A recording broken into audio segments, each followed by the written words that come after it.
عن ابي هريره رضي الله تعالى عنه قال سمعت رسول الله صلى الله عليه وسلم يقول سیدنا ابو ہریرہ رضی اللہ تعالی عنہ کہتے ہیں کہ میں نے نبی کریم صلی اللہ علیہ وسلم کو بیان فرماتے ہوئے سنا من سرہ ان یبسط له فی رزقہ، جس انسان کی آرزو تمنا اور خواہش ہو کہ اس کی دولت میں، اس کے مال میں، اس کی کمائی میں برکت ہو جائے، وَأَنْ يَسْعَلَهُ فِي آخَرِهِ، اور جس کی خواہش ہو، جس کی تمنا آرزو ہو کہ لمبی عمر پا جائے، فَلْيَصِلْ رَحِمَهُ، تو ایسے شخص کو چاہیے کہ رشتوں کو جوڑے توڑے۔ بڑی پیاری حدیث ہے۔ دیکھیے جب آپ درس سنتے ہیں تو بالکل ذہن کو حاضر کر کے سنا کریں، تب حدیث رسول سننے کا مزہ آتا ہے۔ اللہ کے نبی صلی اللہ علیہ وسلم نے کیا کہا؟ اگر آپ چاہتے ہیں کہ لمبی عمر آپ کو مل جائے، اگر آپ چاہتے ہیں کہ آپ کی کمائی میں برکت ہو جائے، تو آپ رشتوں کو جوڑنے والے بنو۔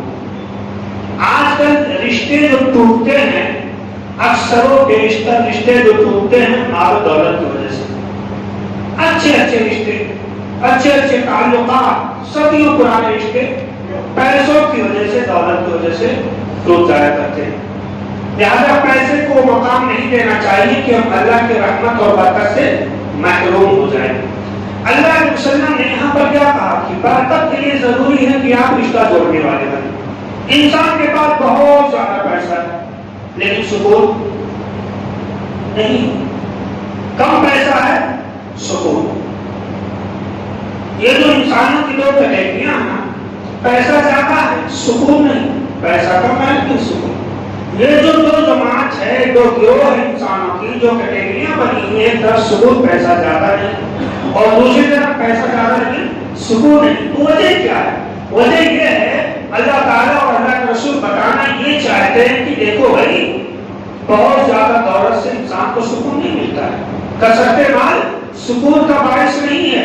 اگر آپ سکون چاہتے ہیں تو اصل چیز دولت میں برکت ہے۔ انسان کے دولت میں اور مال میں اگر برکت ہے تو انسان کو سکون ہے، چاہے اس کی کمائی دو پیسہ ہو، لیکن دوسری جانب انسان کی کمائی پر بے برکتی والی ہے، چاہے لاکھوں کا انکم ہو لیکن اس کے پاس سکون نہیں، اس کے پاس سکون کی نیند نہیں۔ دن میں چل رہا تو اپنے دشمن کا خوف ہے، رات میں سو رہا تو اپنے دشمن کا خوف ہے، کہیں آ کے تو سینے پہ چار گولی مار کے چلا جائے گا۔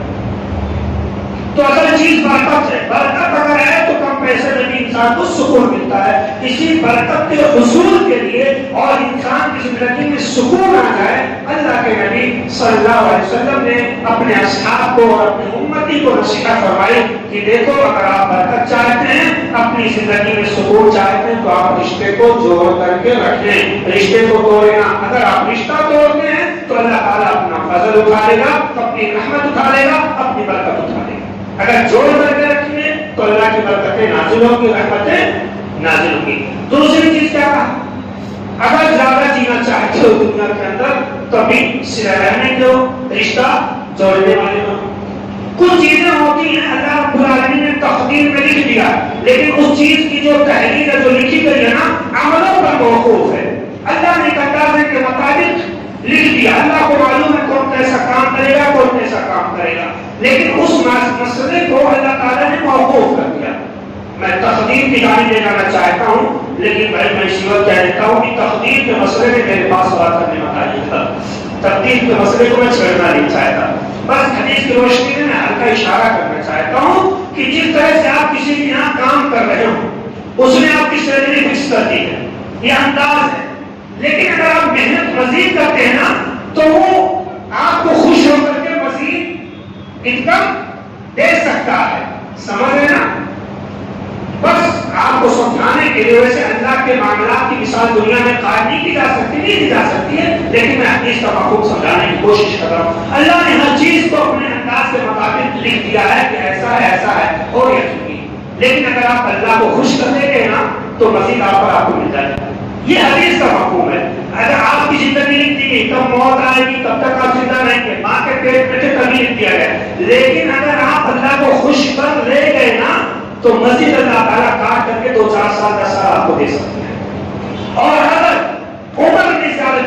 کیا تو جو آپ کے گناہ والی زندگی ہے نا، اس زندگی سے جو نیکی کے برائی کے لمحات ہیں، اللہ اس برائی کے لمحات کو ختم کر دے گا اور نیکی کا موقع میسر فرما دے گا.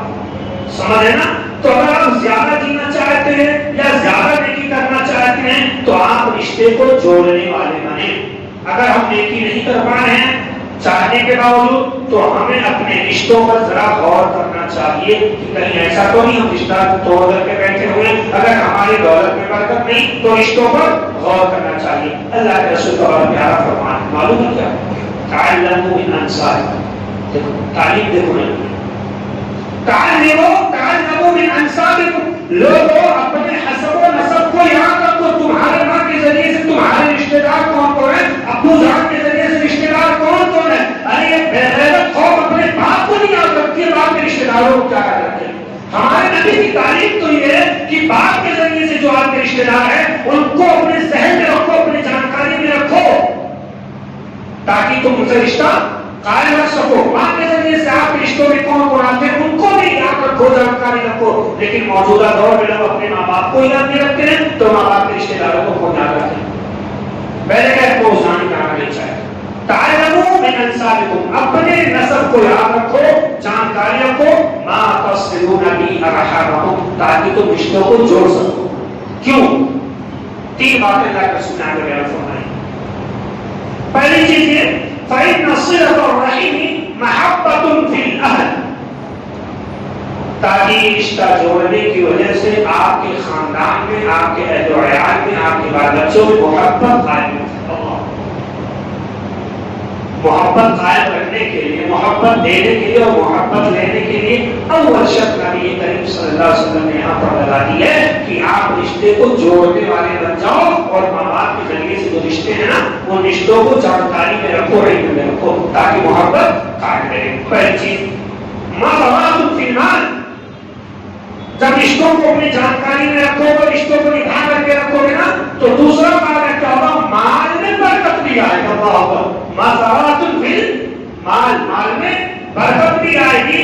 مَنْسَعَةٌ فِي الْأَثَرِ، تیسرا فائدہ یہ ہوگا کہ اللہ تعالیٰ آپ کو نیکی کی زندگی عطا فرما دے گا اور لمبی عمر عطا فرما دے گا. یہ تین فائدے. نبی نے کتنی بہترین تعلیم دی لیکن ہم نبی کی تعلیم سے کتنا دور ہیں. دیکھیں اپنے گرمان میں کھا کر دیکھیں کیا ہم رشتے کو قائم رکھ پا رہے ہیں. معمولی سے رات پر رشتے کو توڑ دیتے. کیوں؟ کیونکہ ہمیں اپنے نبی کے فرمان کی ویلو ہی معلوم ہے. ہم اپنے خواہش نفس کے پجاری ہو گئے.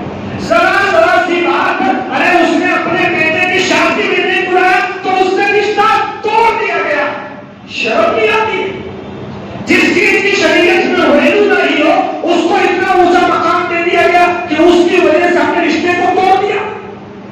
کہاں شریعت میں لکھا ہے پورے محلے کو شادی میں بلایا جائے، بھیڑ بھاڑ جمع کیا جائے؟ عقیدے میں کہاں پورے محلے کو پورے امتحانات کو بلایا، کہاں لکھا ہوا؟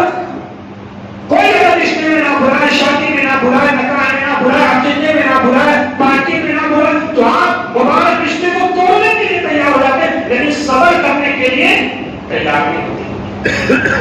تو رشتہ مبارک ہمیں سمجھنا ہے. آخری بات، اللہ رب العالمین نے رشتوں کی اتنی اہمیت کیوں دی معلوم ہے؟ اللہ رب العالمین کا ایک نام رحمان ہے. کیا ہے؟ رحمان. جو رحیم ہے نا اللہ تعالیٰ نے اپنے اس نام رحمان سے رحیم کو نکالا، یعنی رشتے داری کو کہاں سے نکالا؟ اپنے نام رحمان سے نکالا. کہاں سے نکالا؟ رحمان سے نکالا ہے. آپ آدمی ہیں، آپ کے پاس دیکھو اللہ نے دو پنکھ بنا دیے ہیں، دو پیر بنا دیے ہیں. اگر میں آپ کا ہاتھ کاٹ لوں تو آپ کو بتانا ہوگا روحانیت توڑ دوں، صبر کر کے جائیں گے. ارے روحانیت کا کوئی مولانا صاحب توڑے تو آپ اس کو جان سوال دیں. اتنی بھی دیہات نہیں ملائی چلو مولانا صاحب سے غلطی میں یہ کام ہو گیا ہوگا، اتنا بھی نہیں سوچیں گے. اگر آپ کا ہاتھ میں توڑ دوں تو آپ کو برداشت بھی نہیں ہوگا. مکمل طور سے بدلا کیا بدلی سے آگے بڑھ کر کے بدلا لینے کی کوشش کریں گے اور موقع ملے گا تو جان سے معاف کیا جائے گا. اللہ تعالیٰ نے اپنے نام سے اپنی ذات سے رشتے داری کو نکالا ہے. اب سوچئے جس چیز کا مقام، جس چیز کا ویلو اتنا زیادہ ہو کہ اللہ نے اپنے نام سے اس کو نکالا ہو، اگر آپ اس کو توڑیں گے تو کیا اللہ تمہارے گھروں میں برکت دے گا؟ یہ ساری چیزیں میرے پیارے بھائیوں غور کرنے والی والی ہے. اللہ رب العالمین سے دعا کرنے کو آئے بھائی ہم تمام مسلمانوں کو نبی کریم صلی اللہ علیہ وسلم کے سنتوں کے مطابق اس زندگی گزارنے کی توفیق عطا فرما. اللہ ہماری ساری نیکیاں قبول فرما, سارے گناہ معاف فرما, ہمارے والدین پر بھی رحم فرما.